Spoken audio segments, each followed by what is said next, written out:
Então vamos lá, número 1 aqui. Primeiro passo, identificação do problema. Escreva seu problema, literalmente.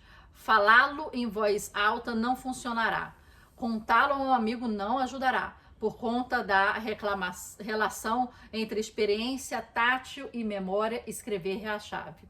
Também seja o mais detalhado possível, mas não se preocupe tanto com o tecido conectivo. Por exemplo, digamos que amanhã eu comece um capítulo novo de um livro, mas não sei por onde começar. Escreverei simplesmente: amanhã quero escrever um novo capítulo e que seja engraçado, envolvente, termine com um impasse e tenha algo a ver com Baleias Azuis e a Madre Teresa. Quero a maior quantidade possível de detalhes, mas não preciso me preocupar em conectar os detalhes. Por quê? Porque o reconhecimento de padrões está incorporado ao sistema. Se tenho clareza nos meus objetivos, o restante acontece automaticamente, como parte do passo 2.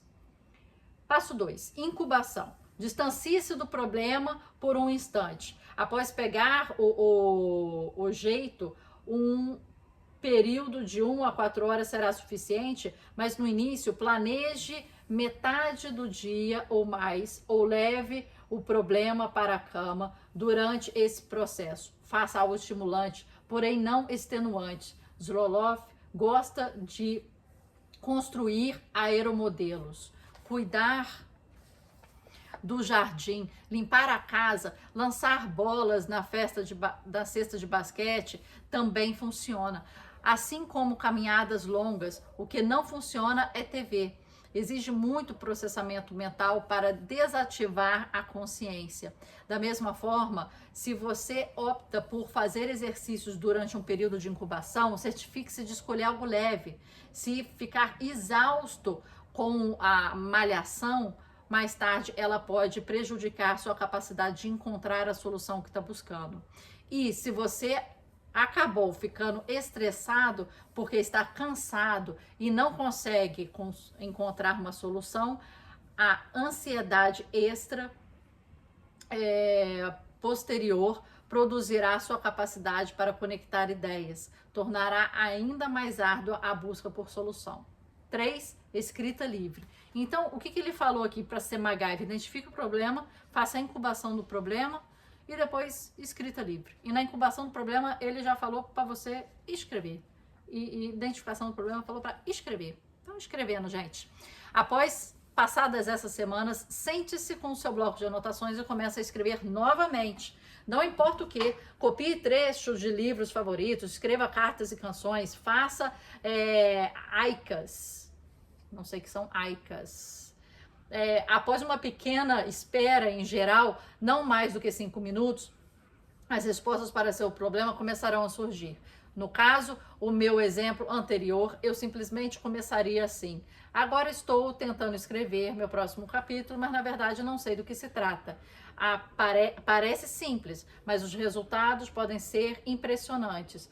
Você se encontrará resolvendo problemas criativos com muito mais rapidez e eficiência do que de costume. Zroloff acredita que os maiores ganhos são emocionais. Nunca tive que me preocupar com um problema. Afirma: se fico travado, sei que meu subconsciente pode surgir com as respostas que minha mente consciente não consegue, literalmente sonhar. E em prazo muito mais curtos. Isso excluiu por inteiro a ansiedade do meu processo de escrita. Ótimo. Entramos num novo capítulo aqui, que é criatividade de longo prazo, a página 175 do livro. Já vamos continuar aqui para dar um gás e a gente já lê algumas dessas partezinhas aqui. Que a gente está entrando agora numa parte interessante. Entramos na criatividade, depois no flow. Então agora que o negócio vai, ó. Criatividade de longo prazo. 10 anos atrás comecei a investigar um tipo crucial de criatividade, mas raramente discutido. Enquanto a maioria das pesquisas científicas focavam a criatividade cotidiana, ou aquela necessária para resolver um problema iminente. Fiquei curioso sobre o que era preciso para manter essa criatividade ao longo de uma carreira de muitas décadas. Criatividade de longo prazo. Foi assim que eu cheguei a pensar nesse tópico. Criatividade de longo prazo é um mistério em cima do outro. Carreiras criativas são traiçoeiras. Prodígios em um único sucesso existem aos montes, mas poucos são superastros duradouros. Uma carreira criativa não tem a ver com subir uma montanha, mas com subir a montanha todos os dias. E esse nível de comprometimento exige não apenas originalidade, mas também a expressão última de originalidade, a reinvenção consciente do eu, várias e várias vezes. A criatividade a longo prazo não está relacionada a um número ou segundo ato. É o terceiro, o quarto ou o quinto ato. É aquele impossível derradeiro. É o jogo infinito em que o objetivo é tão somente continuar o jogo. No capítulo anterior, analisamos 7 maneiras de intensificar a criatividade no dia a dia. Nesse, estamos em busca de formas de manter essa criatividade intensificada por toda a vida. Infelizmente, é aqui que a ciência fica escassa. Pouca pesquisa foi realizada sobre a criatividade de longo prazo. Há poucos fatores confusos para qualquer abordagem razoável. A maioria dos pesquisadores simplesmente evitou essa questão. Porém, isso não significa que estamos totalmente perdidos. Significa, ao menos para esse capítulo, que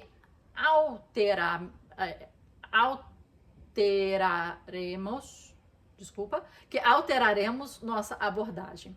Já que não há pesquisas importantes sobre esse tema, fiz uma por conta própria. Ao longo da última década, conversei com centenas de pessoas de desempenho máximo, atletas, artistas, cientistas, acadêmicos, arquitetos, designers, músicos, roteiristas, entre outros, procurando soluções que tivessem passado pelo teste do tempo.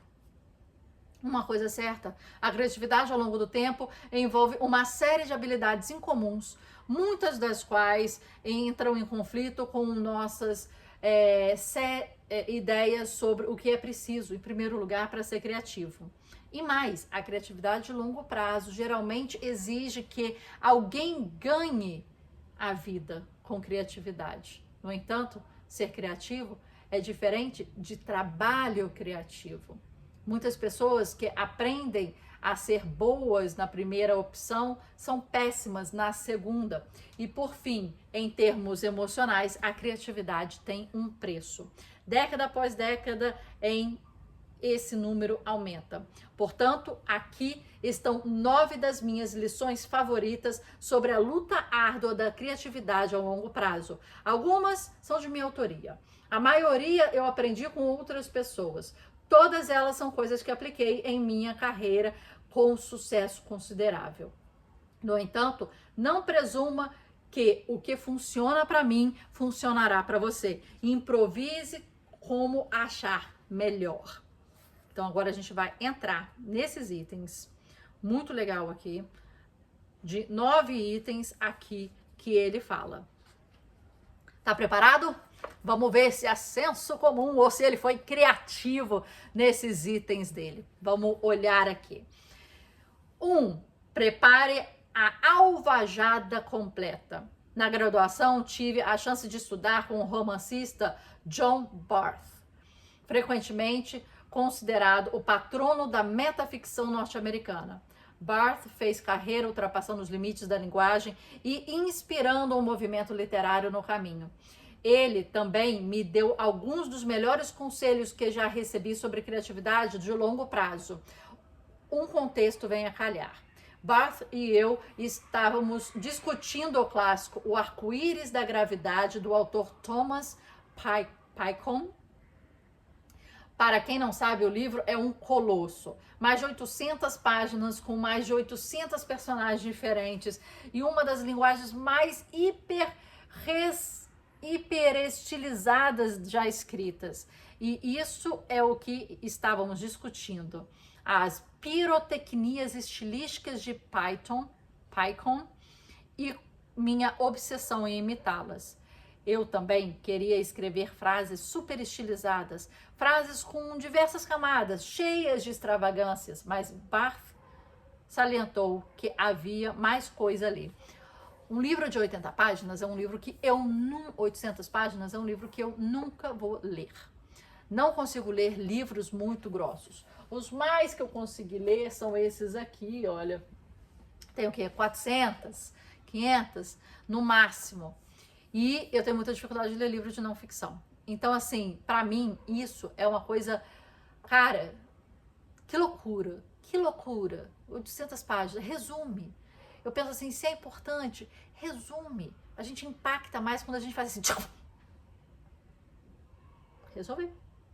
Isso dá um impacto, né? Hoje em dia a gente também não tem tanta paciência para ler coisas tão grandes. Vocês conseguem? Eu realmente, eu não tenho conseguido mais de 400 páginas. Isso aqui pra mim, ó, isso aqui pra mim parece que é muito, né? Mas aqui, ó, ele termina em 258, depois são só notas. Então a gente vai ler esse livro aqui, 258 livros, páginas lidas em voz alta, né, pra você. Mas é isso que eu fico, a minha média, 250, 300 é assim, é o que eu leio normalmente. Mais do que isso, eu já fico assim, se esse autor não soube reduzir, é porque eu não vou fazer esse trabalho, né? Porque quando é importante, você reduz. Você já teve chefe? Eu já tive um chefe que falava assim, vem com um problema e com a solução em 2 frases. Não tenho tempo para mais do que isso. É otimização, né? Mas isso a gente tem, porque eu leio muito livro de não ficção. A ficção, a pessoa quer ali por entretenimento, por dar aquela curtida, quer, tipo, ficar um ano inteiro com aquela personagem. Aí, de repente, funciona. Eu não consigo ler livro assim. Meu livro, um dos livros que eu gostei recentemente, como é que é? Vamos comprar um poeta, do Afonso Cruz, autor português. Livro curtinho, fino, cheio de metáforas, cheio de insights para você pensar. E é uma família que compra um poeta para a família e para o filho, né? Em vez de comprar um cachorro, eles falam, não, vamos comprar um poeta. E eles compram um poeta, levam um poeta para casa. E o poeta começa a analisar os problemas deles ou a falar de uma forma poética, dando a eles uma outra perspectiva sobre eles e sobre os problemas deles. É um livro muito legal, mas curto. E isso que ficou forte ainda. Porque cada frase você degusta, você tira a frase dali e você fica pensando horas e horas. É isso que eu gosto, pensar horas e horas, não ficar lendo horas e horas, 1000 páginas. No meio do livro, desculpa aí, no meio do livro, o arco-íris da gravidade, explicou ele, Python conta 2 histórias fundamentais para os temas principais do livro, com uma linguagem bastante simples. Quando necessário, ele trocava o estilo pela substância. Você nunca pode ter flechas demais em sua aljava, explicou Barth. Ele quis dizer que, ao longo de qualquer livro, a maioria dos autores precisará ser fluente em meia dúzia de estilos diferentes. Python incluiu de tudo em maneira semelhante. Ao longo do curso, de uma maneira longa, um escritor terá que ser especialista em umas 12 formas diferentes de comunicação. Anúncios, marketing, romance, livros de não ficção, artigos, blogs, cartas de escrita, site. Barth estava enfatizando a necessidade de cercar o seu ofício. Para os criativos, essa é uma lição difícil de aprender. A diversão da criatividade é dizer bem o que se sabe fazer, mas aprender a fazer bem o que todos fazem, isso não é tão empolgante, mas é como se sustenta uma carreira. Vale para a escrita, vale para qualquer área. Como Barth enfatizou, você nunca pode ter flechas demais na sua aljava. Já falamos de arco e flecha aqui, né, meus filhos? Número 2. Anteriormente, Tim Ferriss, que estudou o 80-20 da nossa abordagem para a aquisição das habilidades, volto aqui a falar para ler o livro A Única Coisa, que é o melhor livro que explica o 80-20, tá? Ficou com a dica, né? Nesse capítulo, ele pondera sobre a criatividade de longo prazo. Ferriss usa uma abordagem de 4 passos. 4 coisas que ele faz com regularidade que o ajudam a manter o momento criativo por anos a fio.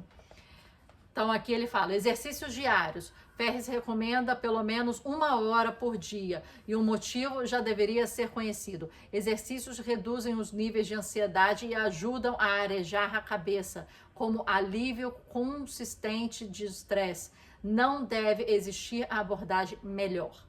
2. Mantenha um cronograma do criador. A expressão cronograma do criador vem do artigo de 2009, escrito pelo cofundador da Y Combinator, Paul Graham. Ele se refere a um cronograma que deixa espaço para o não tempo e para o ninguém. Eu adorei esses conceitos. Contém blocos grandes de tempo reservados para concentração focada em uma tarefa particular. Graham compara isso com o cronograma do gerente, que é o dia dividido em porções minúsculas, cada uma com um propósito específico. Reuniões, telefonemas, e-mails, assim por diante. Um cronograma do gerente é útil, às vezes, mais para manter a criatividade ao longo do tempo. Ferriss acredita que o cronograma do criador é fundamental. Portanto, dedique um tempo considerável às tarefas criativas. Se você precisa resolver problemas complexos ou fazer uma análise, Ferriss recomenda reservar intervalos de tempo de 4 horas de duração, sem restrições. Desligue o e-mail, o celular, as mensagens, o Skype, o Twitter, tudo mais. Embora possa não ser dessa forma que normalmente dividimos o dia. Nos momentos em que precisamos da criatividade, não haverá escolha. Faça caminhadas longas, sem música, podcasts, distrações, deixe a mente devanear propositalmente. A caminhada é um período de incubação obrigatório. Ele desliga a atenção focada e liga a rede de modo padrão, vulgo rede da imaginação, dando ao cérebro o tempo de que você necessita para sair em busca de associações remotas de ideias. Então, exercício, caminhada, e que a caminhada pode ser considerada um exercício também, né, por muita gente. Eu não considero caminhada exercício também, igual ele colocou aqui, mas né, mover o corpo. Mantenha um cronograma de criador, então utilizar esse negócio que ele falou de não horário e não pessoa e ninguém, né? E faça a melhor pergunta. Então, cerque-se de pessoas boas em identificar o que você está supondo. Não apenas as pessoas que me fazem questionar minhas suposições, explica Ferriss. As melhores pessoas são aquelas que ouvem minha pergunta e respondem dessa forma. Você está fazendo a pergunta errada. A melhor pergunta é tal. Esse último ponto é importante. O feedback é crucial para a criatividade, mas a escolha de quem lhe dará um feedback também é fundamental. Todos têm pontos cegos, todos têm preferências, muitas sobreposições sobre você e seu parceiro de feedback podem prejudicar o propósito. Porém, se esse parceiro estiver muito longe de você, o feedback nunca será realmente aplicável. Ele é um equilíbrio delicado. Para os criativos, obter um equilíbrio adequado torna-se muito mais importante quanto mais bem-sucedida a pessoa se torna. Se você se intitula criativo, as pessoas têm a tendência de confiar em suas áreas e suas ideias um pouco além do que deveriam. Com muita frequência, elas lhe dão o benefício da dúvida. Essa não é uma fórmula absoluta, portanto, Ferriss adota uma abordagem proativa. Para obter o feedback de que precisa, Ferriss busca pessoas que o ajudam a reformular a pergunta, em vez de apenas inspecionar detalhes ou bancar o advogado do diabo. Os reformuladores levam a ideia muito além. ao fornecerem uma melhor pergunta, eles estão fornecendo uma rampa de lançamento para a curiosidade. Isso reenergiza o sistema e cria o momento. E para a criatividade de longo prazo, nada é mais importante do que o momento. Ficamos aqui então com esses pontos. Aqui, o que o Tim Ferriss fala dos 4 itens, né, que podem ajudar a criatividade: andar, fazer boas perguntas, ter um cronograma de criador e um exercício diário. Então, andar, pensamento, sem música, sem podcast. Eu normalmente ando com música e com podcast sempre. Normalmente, para falar a verdade, podcast sempre.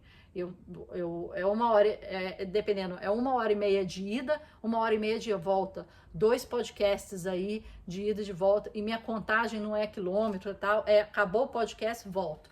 Mas agora tem a tendência desses podcasts, né, de serem de 3 horas, 2 horas, aí me deixa louquinha da Silva.